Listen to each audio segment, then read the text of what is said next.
एक धोबी भाई थे, 40 गज का मकान बना रहे थे। उसके साथ में 100 गज का मकान बना रहे थे। मकान नंबर दोनों के एक थे। 100 गज के मकान को हाथ नहीं लगाया क्योंकि वो बिल्डर माफिया बना रहा था, लेकिन उसके 40 गज के मकान को गड्ढा गए। उस दिन मुझे बहुत गुस्सा आया और मैंने लेके सबकी क्लास ली। मैंने ऊपर तक शिकायतें भी की और उसके बाद वो माफिया मांगने लगे। मैं माफ़ी नहीं थी, सबके पहले सबको पैसे दो। नमस्कार, मैं अब्दुल बासित। आज हम श्याम सुंदर अग्रवाल जी के पास मौजूद हैं, जो कि पूर्व पार्षद रह चुके हैं और उसके साथ साथ ईडीएमसी के मेयर भी रह चुके हैं। आज का हमारा चर्चा का विषय जो है वो भ्रष्टाचार रहेगा, क्योंकि भ्रष्टाचार से सख्त नफरत करने वालों में से हैं। सर, स्वागत है। धन्यवाद। सर, सबसे पहले ये बताइए कि आप अपने कार्यकाल के अंदर जो है कैसी आपने जो है भ्रष्टाचार होते हुए देखा और उसको कैसे लगाम लगाने की कोशिश करी? देखिए, सबसे ज़्यादा भ्रष्टाचार जो हमारे अधिकारी लोग हैं, चाहे वो फैक्ट्री डिपार्टमेंट के हो, लाइसेंस डिपार्टमेंट हो, बिल्डिंग डिपार्टमेंट हो, इनमें सबसे ज़्यादा शिकायतें मिलती थी। और हमने जब देखा कि एक व्यक्ति 20, 25, 30 गज का मकान बनाता है और एक व्यक्ति 200 गज का मकान बनाता है। जो 200 गज का मकान बनाने वाले मैक्सिमम लोग हैं बिल्डर माफिया। 25 गज का, 30 गज का मकान बनाने वाले अपने गरीब आदमी है जो अपने आशियाना बनाना चाहता है। लेकिन जो हमारे अधिकारी लोग हैं 25 गज के मकान को तोड़ के आए थे, क्योंकि उनको एक्शन दिखाना होता है कि मैंने किस मकानों पर एक्शन लिया। ये नहीं दिखाना होता 20 गज में लिया 25, लेकिन 200 गज वाले से 60 गाड़ करके उस मकान को हाथ भी लगाते थे। आपके कहने के बावजूद भी वो हाथ ही लगाते थे। हम लोग कहते भैया इसका नक्शा देखो, सब कुछ देखो, लेकिन एक गरीब आदमी हथौड़ा चलाते थे। उससे मुझे सख्त नफरत है। गरीब आदमी मकान टूटे कैसे वो। मैं आपको एक घटना बताना चाहता हूँ। एक धोबी भाई थे, 40 गज का मकान बना रहे थे। उसके साथ में 100 गज का मकान बना रहे थे। मकान नंबर दोनों के एक थे। 100 गज के मकान को हाथ नहीं लगाया क्योंकि वो बिल्डर माफिया बना रहा था, लेकिन उसके 40 गज के मकान को गड्ढा गए। उस दिन मुझे बहुत गुस्सा आया और मैंने लेके सबकी क्लास ली। मैंने ऊपर तक शिकायतें भी की और उसके बाद वो माफिया मांगने लगे। मैं माफ़ी नहीं थी, सबके पहले सबको पैसे दो। एक ही दिन में 21 लोगों के 17,40,000 रुपये जो मेरी जानकारी में सब पे वापसी करवाए। कितनी दुआएं मिली होंगी हम लोगों को। तो हम ऐसा काम करते थे कि ताकि लोगों को राहत मिले। साथ में जितने भी अधिकारी थे सबको ट्रांसफ़र करवा दिया।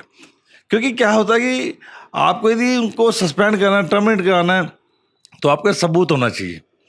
रिश्वत का सबूत तो केवल जो पीड़ित है वही ला के दे सकता है, उसी को पकड़वाना पड़ेगा। और हमने ऐसे भी कुछ बहुत से केस ऐसे लिए कि किसी से रिश्वत मांगी, वो हमारे पास आया, बहुत उसकी आंखों में आंसू थे, हम उसको सीबीआई लेके गए और सीबीआई के माध्यम से हमने बहुत से, चाहे ए हों, चाहे एलआई हों, चाहे बिल्डिंग डिपार्टमेंट जेई हों, उनको जेल पहुंचाया। सर, देखिए, भ्रष्टाचार जैसे आप मेयर थे, आपने जो भी आपके हाथ में था उसे एक्शन तो आपने लिया ही लिया। उसके साथ साथ देखिए, मैं थोड़ा सा ट्रैक को चेंज करता हूँ और भ्रष्टाचार ही है सारी चीज़ें।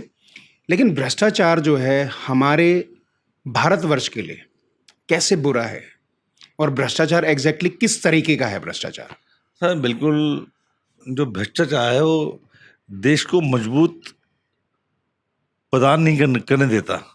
जब तक भ्रष्टाचार होगा देश मजबूत नहीं हो सकता। और मुझे गर्व है इस बात का कि आदरणीय प्रधानमंत्री श्री नरेंद्र मोदी जी ने इसमें लाल किले की तस्वीर से बोला कि 3 ऐसी चीज़ें हैं, भ्रष्टाचार, परिवारवाद, तुष्टीकरण। ये चीज़ें यदि खत्म हो जाएंगी तो देश विकासशील हो जाएगा, विकसित देश हो जाएगा हमारा। उन्होंने इतनी बातें बोली हैं और वो मैं ये देखता भी उनकी बातों में नहीं हूँ, जो वो कहते हैं वो करते भी हैं। उन्होंने जो कहा, चाहे 370 वाला मामला आया हो, चाहे श्री राम मंदिर वाला मामला है, उन्होंने किया। और उनका सबसे ज़्यादा फोकस भ्रष्टाचार पे है। और भ्रष्टाचार पे फोकस करते हुए जो अधिकारी लोग हैं, क्योंकि अधिकारी के बिना कोई भ्रष्टाचार नहीं होता। और चाहे पूरे देश में सड़कों का निर्माण है, किसी भी चीज़ का निर्माण है, अगर इन चीज़ों में और पोस्टिंग में जो पोस्टिंग उनके अंदर भ्रष्टाचार खत्म हो गया, हम खत्म करने कामयाब हो गए। पहले से बहुत कम हुआ है, पहले से बहुत कम हुआ है, कामयाब हो गए तो हमारा देश बहुत आगे बढ़ेगा।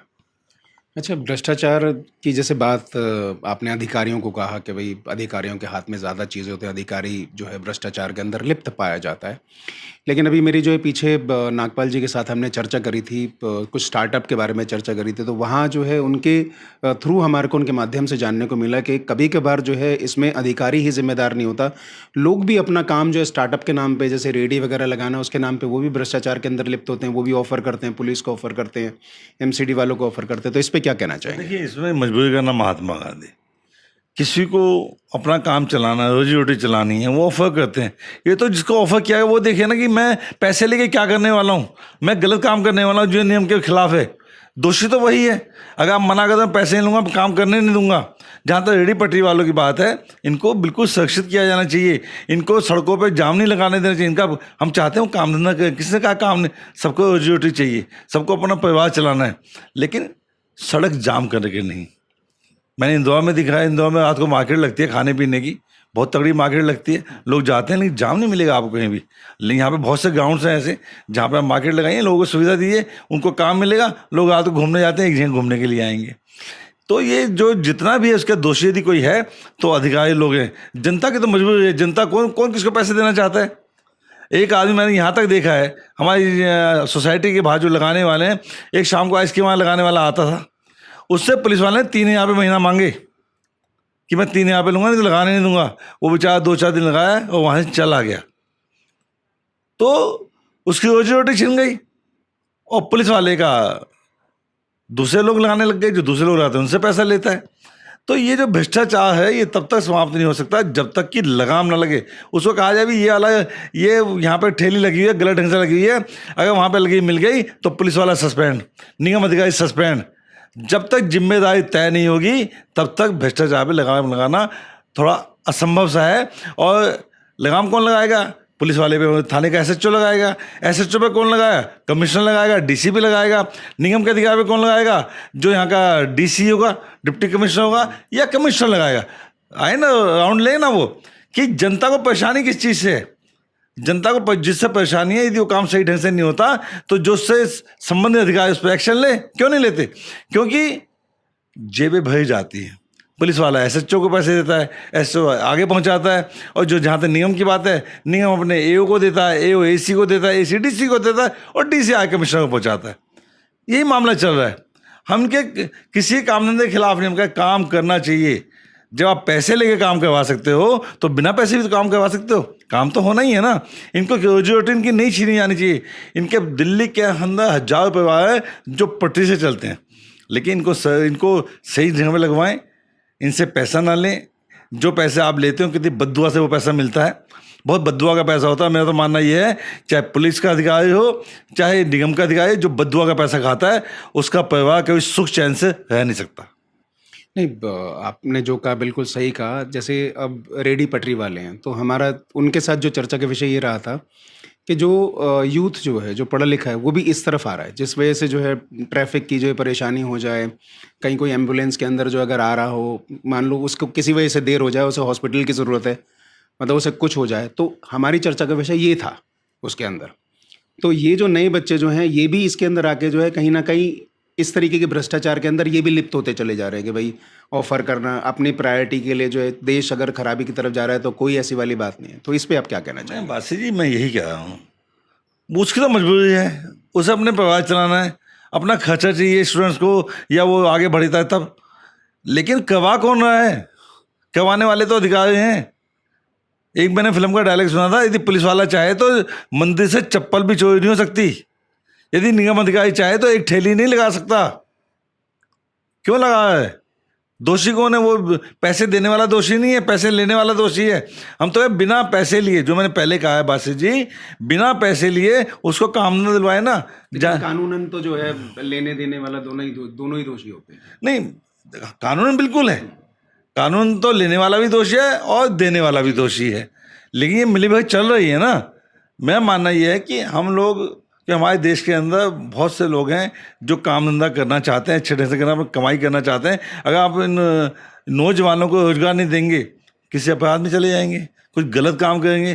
काम धंधा मिलना चाहिए, लेकिन अधिकारी का काम ये है इससे कि भाई आपने रेडी ठेली लगानी है तो सड़क जाम नहीं होगी, एम्बुलेंस को रास्ता मिलेगा, बसों को रास्ता मिलेगा, गाड़ियों को रास्ता मिलेगा। ऐसी जगह पे ठेली नहीं लगनी चाहिए जहाँ पे जाम हो जाए और उस जाम की वजह से एम्बुलेंस में फंसा मरीज अपने दम तोड़ दे। बिल्कुल इसके खिलाफ है, लेकिन रोजगार भी मिलना चाहिए। आपके कार्यकाल के अंदर हमने कुछ चीज़ नोटिस करी थी कि कुछ लोगों को आपने स्थानांतरित कराया उन्हें मेरे ख्याल एक आध को सस्पेंड भी कराया, उनको ट्रांसफ़र उधर से करवा दिया और आपके कार्यकाल के बाद जो है वो लोग दोबारा अपनी पोस्ट पे पहुंच गए। तो इस बारे में आप क्या कहना चाहेंगे? क्योंकि आपके टाइम में तो ग्राफ भ्रष्टाचार का यकीनन नीचे आया था, लेकिन उसके बाद सब चीज़ सेम हो गई, तो इसका मतलब हर चीज़ हेल्पलेस है। हम कुछ चीज़ करना भी चाहें तो वो चीज़ आगे आने वाले टाइम में जो है सॉर्ट आउट होएगी नहीं।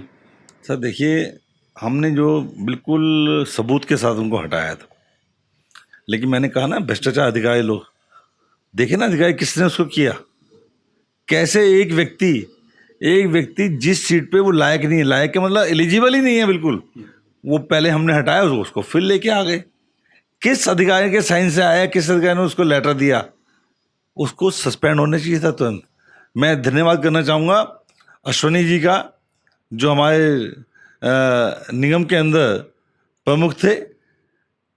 उनसे मैंने बातचीत की तो 3 लोगों को जो वापस आ गए थे उनको तुरंत हटाया गया और बड़े ही सख्त लेटर के साथ हटाया गया कि इनकी वापसी किसी भी कीमत पर नहीं होनी चाहिए। अश्वनी बहुत ईमानदार व्यक्ति हैं, अच्छे हैं, ऐसा नहीं कि सभी बेईमान हैं।